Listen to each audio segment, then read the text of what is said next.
Jussie Smollett Hey, the French accent. has to go 150 days without the outside world and Subway. Poor guy. Brutal. I'm gonna let you take this. I can't. I'm so appalled by this because I saw something from Taraji P. Henson, his castmate on Empire, and she was like, "Oh, hashtag free Jussie." I mean, come on, free Jussie? She said that the punishment didn't fit the crime. Well, in our case, we understand it doesn't fit the crime because what he did was egregious. It's atrocious. He's putting back race relations with a hoax just so we can increase his national profile, his acting profile. Are you freaking kidding me? But remember, white supremacy. And for people that forgot, like obviously he said that he was going out at around like 3 a.m. Clearly. When it is like, what, it was almost like 10 below zero? Yeah. You're basically in just a winter storm. It is freezing out. He said he was going to get Subway. And that someone is also out at the same time. It's just basically like crossing the Arctic at this point. It's just like, that's why I know you brought up, oh my gosh, Dave Chappelle. It's like when he pretended to be the officer. So yes, Mr. Smollett, I tell you, 3 a.m., so negative 10 out. Okay, and your sandwiches? Sandwiches? Gotta get sandwiches? Okay, and then someone came up with a red hat, and they said, "This is MAGA country." It's like, find out where was Ramirez last night? What was Kanye last night? That was just such a great breakdown because it was fantastic. asinine, the story that he told, and obviously there was accomplices here, and then I think the judge in this case was so base. This guy absolutely went off. He called him arrogant, a narcissist, a hypocrite, attention-seeking. He even used the phrase, you wanted to make yourself more famous and you craved the attention. And that's all it was about. And he's craved the attention throughout the entire trial. And even when he got sentenced, you could tell, it was all about Jussie Smollett. You know, there's a bad word in the minority communities, and it's this word accountability.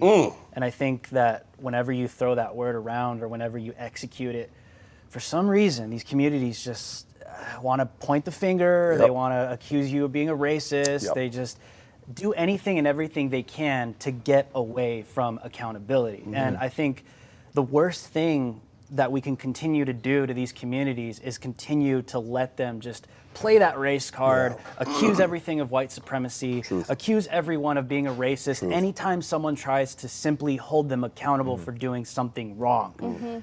You can't only just not do that to minorities. You shouldn't do that to anybody. Amen. Because now you're going to create an even worse human being that thinks that they're not accountable to anything in reality. They live in their own reality. He's already a Hollywood elite, but this is a huge problem in these communities. And I think if we continue to allow these people to get away with this kind of stuff, it's only going to make these communities worse. And we have to hold people accountable. Like, it doesn't matter what skin color you are. If there's real racism, show me. I'll be right there standing with you to oppose it. But we can't just give this guy a pass because he's black. Yeah, like every true American says, if I see racism, I'm going to fight against that. With we had a war. We had a civil war. It's like you had people from like they looked a lot different, and they were on the same side. They're like, I don't want this. I want people to know that like everyone is created equal under God here in this nation, and I will fight and die for it. And then I know you mentioned this on the show. There is so little racism that they have to come up with racism. How sad is that? And that's what the judge ended up saying too. He said, you were preying on these fringe people that desperately want to agree with the 1619 Project, CRT, Ibram X. Kendi, all these race baiters. They are preying. He is preying on those people and say, look at how bad it is. And not only using his blackness, but being a part of the LGBTQ community. He utilized that as well. Yeah, you know, John, I like how you characterize this judge as based, but I also don't like it at the same time. My parents are both attorneys. I'm considering going to law school. I think the legal profession and the justice system is maybe one of the most important pillars of our society as a democratic republic. You shouldn't need to be called based if you're punishing someone for committing a crime and saying that your actions caused harm to the community that you're in. How did we let the legal profession and the justice system get this far where even just suggesting, hey, you did something wrong to a black person who committed a crime makes you based? Yeah, that's a good point. I mean, we have devolved as a nation, especially when it comes to the justice system in that regard, unfortunately. So it's time that we, like you said, self-accountability and responsibility. That's what it's all about. Yeah. At the end of the day, we need to promote that and push that. But you have these people with this woke agenda that are trying to push everything but that and try to say people. I was just at the Florida State University and I was talking with this young liberal lady, white lady. And we were having this conversation, and she was just so ensconced in this idea that I'm oppressed and that she had to make excuses for me in my community and this and that. And, oh, you don't understand. Well, what about this? What about that? It's like, goodness gracious, I'm telling you what it is. Yeah. We need to hold our feet to the fire. I know what's right and wrong, just like you do, just like you do, just like you do. If I do something wrong, that's on me. That's not on you. That's not your fault. It's not based on you and the color of your skin. It's on me. I need to hold myself accountable. We need to do that within the black community. But people like Jussie Smollett, he thinks he's above it all. This guy lives in privilege. Are you Isn't that so condescending, though? It is. Yeah. Somebody just sitting there and just trying to tell you, no, wake up, Stephen. I'm trying to tell you what it's like to be black. It's like, what are you talking about? That happened when I was in college all the time. I remember when I was working for the admissions office, which was the worst place to work on campus. I got in trouble so much, you guys, when I worked for the admissions office. I wore like the little khaki shorts and gave tours to all the prospective students at Colorado State University.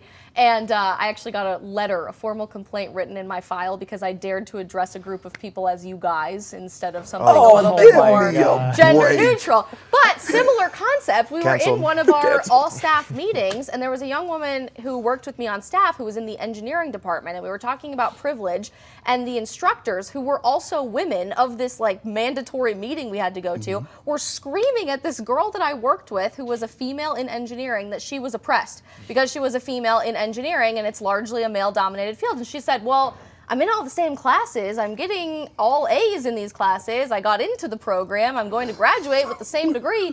How on earth am I oppressed when I'm doing all of the same things? Well, you might not see it in your daily life, but because you're a woman, you carry that oppression all the time. And it's the exact same thing when 100%. Whiny white liberals tell you, Stephen, and I'm guessing she was quite a bit smaller than you and probably couldn't really pick a fight, but she was picking a fight saying, nah, sorry, everything you got going on, nah, you're oppressed, fam. Isn't that amazing? Isn't that, I'm afforded every opportunity that you are and the rest of us are. Every black person can achieve greatness just like anyone. Jussie Smollett is a prime example of achieving greatness. He went to private schools. He had acting lessons. He was on a freaking Mighty Ducks. Are you kidding me? As a kid, I wasn't on the Mighty Ducks. Legacy he was. Movie, yep. It's unbelievable, but that's how it is when it comes to the promotion of this idea that we can't rise above, and anything bad that happens, even if it's a punishment for something that we did, it's automatically classified as systemic racism, and you see that in grand fashion. And he's proof of that. He is proof of the type of person that promotes this idea that it's everybody else's fault but his own. Systemic oppression, systemic racism, all the like. It's ridiculous. But I think it just goes along the lines of like what's going on in society. Is people tell themselves lies so much it becomes truth. I'm sure I would actually have to believe that a little bit, that he's run through this so many times, and he's an actor himself, that he's almost playing a role. Method like acting. That's what it seemed like when he was putting up the Black Power fist. He's showing, I am not suicidal. And he's dramatic. It was just like, what a performance that was. Like, I never really watched Empire, but man, that was... I have something to say about this I am not suicidal comment. Okay. Who is going to kill you in prison?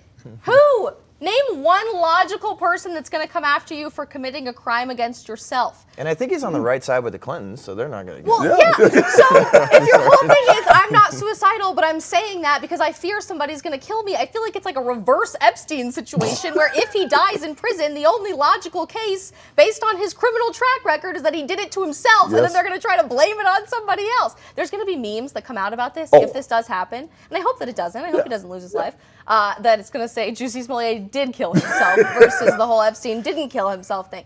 That is the most pathetic, attention-grabbing, power-seeking, woe is me little comment there I have ever seen in my life. Like, get through your 150 days without Subway. You'll be fine. Good Lord. And I'm really glad he's wearing that chin strap, too. That's so important. Very, very important. He's protecting people. He's definitely trusting the Saving science. grandma. Praying hands. There you go. You know what? It's a grift, dude. I was saying this on the show earlier, dude. Like these people know that they can manipulate a bunch of black people, and brown people. They know that this is a brand, is what you're seeing. Yeah. Like you play the part, you say the right things, you do the right things, you use your superstardom to. It's like the Colin Kaepernick just in Hollywood, you know, like in a different version. But this guy knows exactly what he's doing. He knows he could manipulate. Speaking of Colin Kaepernick, though, did you see what he tweeted out the other day and posted? Or he's been training? Yeah, he said he's been training for 5 years. And like stuff for me, it's like people like Adam Schefter, he's a senior ESPN football insider over there. And it's like, you're posting this stuff. It's like, it's been 5 years. This guy had an opportunity. He was given opportunity after opportunity. Yes. Like especially, it was about a couple years ago where you had, I think it was about 5 NFL teams that were saying like, hey, we're going to meet you at this field. And he changed the venue, changed the location, everything. And he's acting like he's oppressed. He's telling everybody the NFL Combine, they poke and they prod, and this is like the slave trade. It's just like, give it up. Like stop. And no one cares about like race baiting. You are already someone that is going to be a PR liability. Plus, you are a liability after you take the snap because you threw it to the defenders a lot more than the guys on offense. All right, you had a good run. You had a good run. Did he though? No, he did have a good run. He was pretty good at Nevada, decent, and then ended up bringing the Niners to the Super Bowl. Had some success there. The Har Bowl wasn't able to make it happen, and then the league figured him out. And then it's all of a sudden racism. Like it's sad because there's people that really buy into this kind of stuff with Jussie Smollett and Colin Kaepernick. Yeah. These people are tearing us down a lot more than building us up. Yeah, that's why it's important for us to call it out when we see it. The hypocrisy is right in front of your face. You were talking about it with all the race hoaxes and all this sort of thing. This is right in front of your face. We have to call it out because they have no problem with tearing America down. They have no problem with it at all. And I think that's their intention, is to tear America down, especially when it comes to race relations. So I think it's important for us to really call out this foolishness whenever we see it because it's not doing anything good for the United States of America. I mean, race relations, especially between white and black, is going downhill really fast and really quickly unless you jump on board with the CRT, critical race theory, oppression Olympics, intersectionality, all this type of stuff. The right black. The right type of black, okay? Because of course I'm not the right type of black. Goodness gracious, but we need to call it out. What was it? Like politically black? Yes, Nicole Hannah-Jones said there's a difference between racially black and politically black. Lord have mercy. How is that not racist in and of itself? That I'm not the right kind of black because I think differently than you? Are you kidding me right now? You really want to go there, Miss Nicole Hannah-Jones? I want to debate her. Let's set this up. I'd love to watch that. That's why I'm glad you brought up earlier, though, how there's people in the same circle at Empire that's saying like free Jussie. Yes. This is not just on Jussie. No. This is on other people that are sending out that hashtag that says free Jussie. Thank you. It is up to people to be sharing the truth, and we live in such a dishonest society that. Like, how is history going to remember this? Yeah. This might be, look what's taught in schools right now. 1619 Project, a lot of the CRT, a lot of nonsense about, like, there is no way that we, found reconciliation at all. We're still as racist as we've ever been. And people like Jussie Smollett might be remembered as some sort of black or LGBTQ hero. Well, and this is bigger than one court case or one football player even. This is like across the board with the entire race conversation in America right now. Ibram X. Kendi, best-selling author of Anti-Racist Baby, which if you too, as a progressive parent, want to raise your kids right, you bought on Amazon, making it a bestseller. His real name is Henry Rogers, okay? The founders of BLM are buying multi-million-dollar homes for themselves with guarded security gates because they want to defund the police, but not for themselves. Patrice Cullors. Taking all of this money in and committing fraud, but they're heroes. They are the martyrs of the movement that everybody has to get down on their knees and worship. Every single person leading this conversation is a liar. Like, I don't even know how we got to a point where across the board, the entire thing is a lie. The entire thing is a hoax. Forget about just Jussie Smollett. Look at everything across the board. At what point does history turn around and say, yeah, actually, you guys are all lying? Versus you're the literal heroes saving our society, which is what's going to be written about them in the history books.